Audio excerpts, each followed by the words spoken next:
this question, we are asked to solve the mass in grams of HF needed to dissolve to water to create a given solution with a given pH.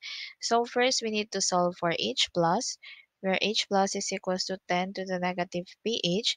Substituting 10 to the negative 2.37, this is equals to 4.27 times 10 to the negative 3 m.